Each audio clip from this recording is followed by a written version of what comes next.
بلوچستان کے شہر قلات سے ہمارے گدروشیا پوائنٹ کے نمائندے نائب اسرار مینگل کی رپورٹ کے مطابق سہ جماعتی اتحاد پیپلز پارٹی، نیشنل پارٹی اور جمعیت علماء اسلام کے مرکزی رہنماؤں آغا عرفان کریم، میر کبیر جان، محمد شہی، میر سعید جان لانگو نے مشترکہ پریس کانفرنس سے خطاب کرتے ہوئے کہا کہ سہ جماعتی اتحاد پیپلز پارٹی، نیشنل پارٹی، جمعیت علماء اسلام نے بلدیاتی الیکشن کے پہلے مرحلے میں جو اتحاد کیا تھا، اسی سلسلے میں آج پھر تینوں جماعت یکجا ہوئے ہیں، جو اب مخصوص نشستوں اور ڈسٹرکٹ چیئرمین، وائس چیئرمین کے لیے بھی برقرار ہے۔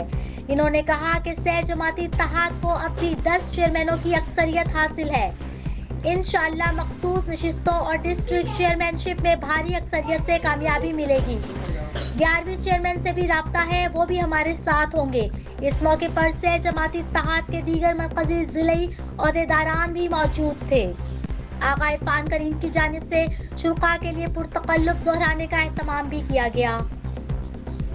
مزید دلچسپ معلومات اور خبروں سے آگاہ ہونے کے لیے Gedrosia point Facebook page, Instagram, Twitter کو فالو اور یوٹیوب چینل کو سبسکرائب کریں۔ بیل آئیکن بٹن دبانا نہ بھولیں۔